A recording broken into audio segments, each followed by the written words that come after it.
김주연 씨와 함께 비폭력 대화를 같이 읽어보도록 하겠습니다. 오늘 제가 가지고 온 책은요. 네. 마셜 로젠버그의 비폭력 대화라는 책입니다. 비폭력 대화가 어떤 거죠? 상대방을 비난하지 않으면서 자기 마음을 솔직하게 표현하는 그런 대화 방법이라고 할 수 있고요. 네. 또 들을 때에는 상대가 어떤 식으로 표현하든 그 상대의 말 뒤에 있는 느낌, 네, 그리고 그 사람이 정말 원하는 게 뭐지? 라고 귀 기울여서 듣는 그런 대화 방법이라고 할 수 있습니다. 대화 당사자 모두를 만족시키는 대화 방법이네요. 네, 그게 핵심이에요. 나의 욕구를 희생시키지도 않으면서 상대방의 욕구에 귀를 기울이는 그런 대화법이라는 얘기시죠? 네, 맞습니다. 맞네.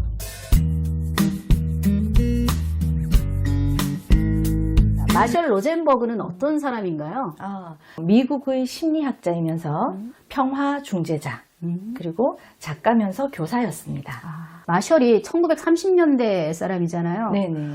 이 유대인으로서 차별받는 것에 익숙한 사람이라고 볼 수가 있을 것 같아요. 마셜이 9살쯤 그 디트로이트 도시로 이주를 했는데 거기가 반유대적인 정서가 굉장히 심했던 곳이라고 해요. 마셜이 학교 안에서 유대인이라는 이유로 굉장히 폭력을 많이 당했어요. 네. 보통 이제 폭력을 경험하면 폭력의 가해자가 되는 경우도 있고 네. 그 폭력을 넘어서서 비폭력 방향으로 나가는 사람도 있어요. 근데 이 마셜은 후자 쪽인 것 같네요. 그죠? 네, 그렇습니다. 다양한 그 폭력을 겪으면서 두 가지 아주 깊은 의문을 가지기 시작했다고 해요. 그 시점에. 뭐죠, 그게? 사람들은 왜 서로 폭력적이고 공격적으로 행동하게 됐을까? 또 하나는 그런 정말 힘든 상황에서도 어떻게 연민의 마음을 계속 유지할 수 있을까? 정말 근본적인 질문을 던진 것 같네요. 그죠? 네.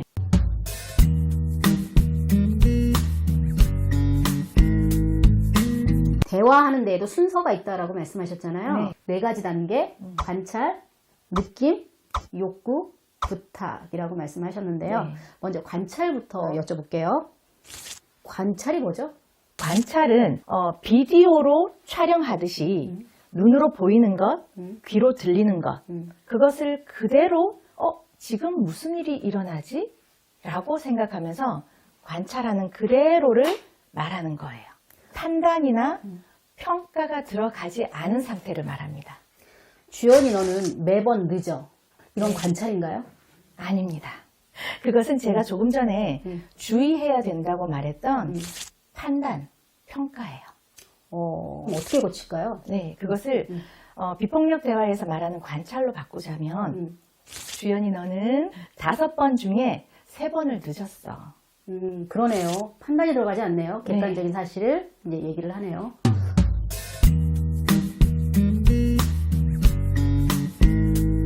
느낌. 느낌은 느낌이 와요.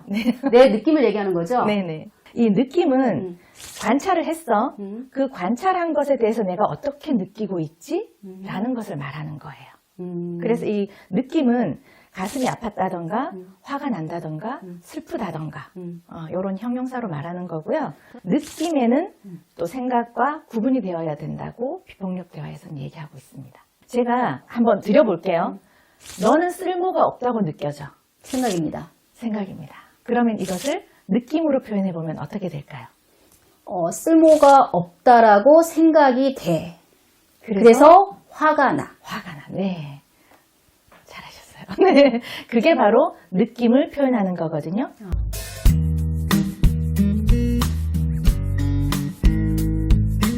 관찰, 느낌, 그 다음 단계가 바람이에요. 네. 바람은 자신이 알아차린 그 느낌이 내가 원하는 이 안에 어떤 욕구와 연결되어 있는지를 말하는 거예요. 이게 제일 어려운 것 같아요. 4단계 중에. 자신의 욕구, 자신의 바람이 무엇인지를 모르는 경우가 많거든요. 저도 그렇고. 비폭력 대화에서 네. 상대방의 욕구 또는 그 전에 나의 욕구를 아는 게 가장 사실은 핵심이라고 말할 수 있어요. 네. 왜냐하면 욕구가 충족되거나 충족되지 않은 것으로부터 느낌이 발현되거든요. 아하. 네, 그래서 사실은 욕구를 알아차린다는 게 가장 어렵고요. 네. 느낌이 화가 나라고 얘기하셨어요. 네. 어떤 점이 충족이 되면 그 화가 난다는 느낌이 이렇게 없어질까요? 저하고 약속을 했는데 늦는다면 저는 무시당하는 느낌이 들거든요. 네. 그래서 그 무시당하는 느낌에 대한 어떤 사과가 있다든지 재발 방지 약속이 있다라면 화가 누그러질 것 같아요. 그러면 선생님의 그 안에 들어있는 욕구가 혹시 선생님이 약속한 것에 대한 또는 선생님의 그 시간에 대한 어떤 존중받고 싶은 어떤 욕구가 아닐까? 맞습니다. 네. 바로 그거예요. 저는 다행입니다. 저의 시간에 대해서 존중을 좀 받고 싶거든요. 그런데 매번 이렇게 약속을 늦으면 존중받지 못한다라고 생각이 되어서 화가 나는 것 같아요. 네, 그것을 이제 쭉 연결해서 한번 정리하면 될 것 같아요. 이렇게 말이죠. 주연이 너는 5번 중에 3번을 늦었어. 그래서 나 화가 나. 왜냐하면 나는 너와 함께한 그 약속이 지켜지기를 바라고 그리고 나의 이 시간들 존중받기를 바라기 때문이야.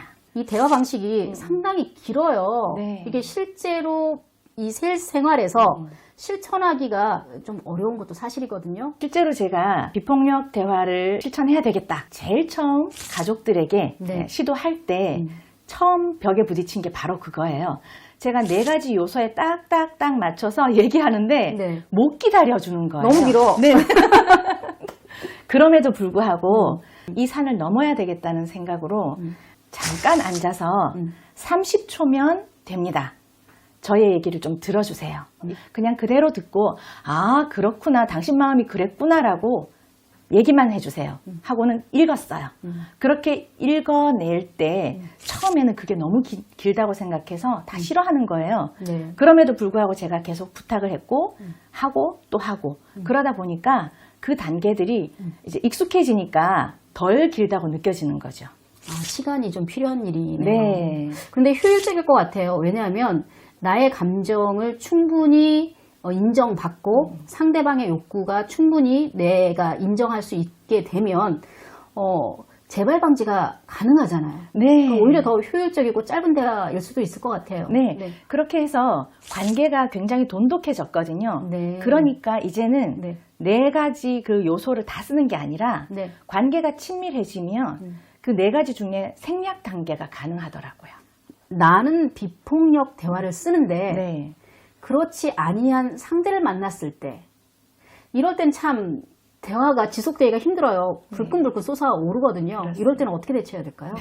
비폭력 대화는 상대방을 변화시키고자 하는 게 목적이 아니거든요. 상대방이 어떻게 표현을 하든 어떻게 반응을 하든 나의 욕구를 잘 전달하는 그것을 어떻게 비폭력적으로 전달하는 게 가장 중요한 나의 의도라는 것을 계속 중심을 잡고 전달하려고 노력하는 게 중요한 것 같습니다. 비폭력 대화 안에 그런 말이 있어요.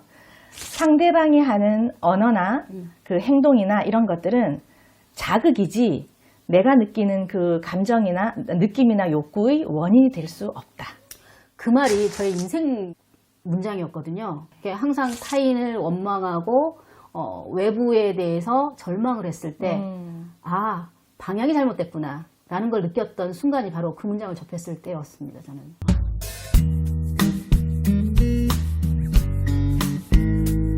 마지막 단계가 부탁하기 단계예요. 네. 효율적으로 나의 욕구를 상대방에게 부탁하는 단계인데요. 네. 저 어떻게 부탁해야 될까요? 제가 제일 힘들어요. 저는 부탁하는 게.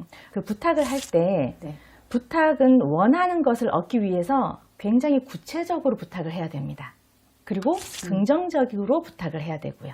상담했던 그 유치원 선생님 생각이 나는데 네.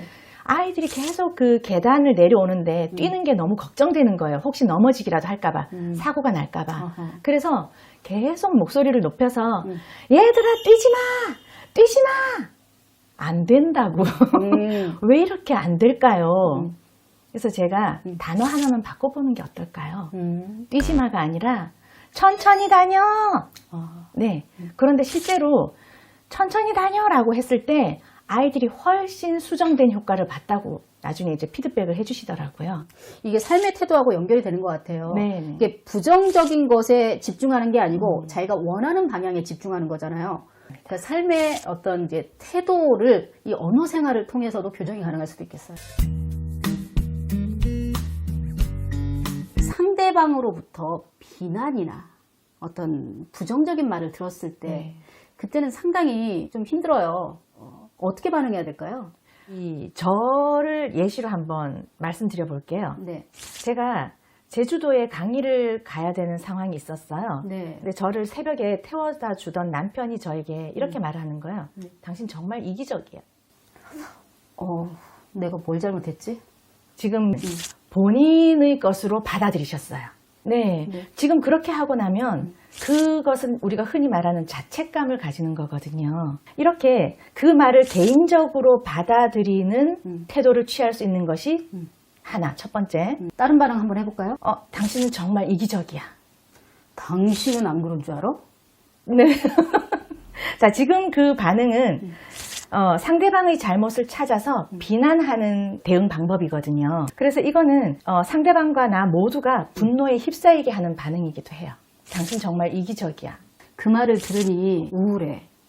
내가 무엇을 잘못했다라고 생각이 들기 때문이야.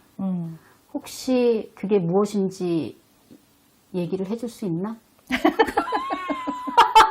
비법일 때 너무 어렵다. 어렵죠? 네, 좋아요. 당신은 정말 이기적이야 라는 말을 들으니 내 마음이 굉장히 아프고 속상해. 왜냐하면 나는 내가 하는 일의 그 특성을 이해받고 또 지원받고 싶었기 때문이에요. 그러니까 그 말을 들었을 때 내가 속상한 이유가 당신으로부터 존중을 받고 싶은데 그렇지 못해서 나온 분노라는 거죠. 그러니까 나를 이해하는 거네요. 그죠? 네네. 네. 상대방이 부정적인 반응을 했을 때 네. 세 번째로 취할 수 있는 반응이 그렇게 했을 때 나의 느낌과 욕구에 관심의 초점, 불을 비추는 것. 이게 바로 비폭력 대화의 방법으로 이어지는 거죠. 그럼 또 묻고 싶어져요. 네. 왜 나한테 이기적이야 라고 말을 했는지에 대해서 알고 싶어지거든요. 그것을 비폭력 대화로 표현하자면 공감으로 듣기로 연결할 수 있을 것 같아요. 네. 그래서 네 번째 방법은 네. 비난을 말한 그 사람의 느낌과 욕구에 초점을 맞추는 것. 당신은 어떨 때 그런 느낌이 들어? 이렇게 질문하면 될까요? 그 질문보다는 네. 당신이 원하는 것이 좀 더 배려받기를 원했기 때문에 서운한 거야? 이제 좀 감이 와요. 상대방의 느낌, 욕구를 내가 이해하는 거네요. 그죠? 네네. 당신이 원하는 것이 좀 더 배려받기를 원했는데 그 배려받지 못한 것 때문에 서운한 거야? 길고 어렵지만 해보겠습니다. 계속해서 화이팅. 이렇게 공감받으면 이제 하던 비난을 멈추게 되고요. 네. 충족되기를 바라는 욕구를 어떻게 하면 채울 수 있을까? 해결할 수 있을까? 이런 생산적인 생각으로 전환이 됩니다. 그 다음에 비로소 대화가 시작이 될 것 같아요. 그렇습니다. 세계 평화는 나로부터 시작합니다. 여기는 인문숲입니다.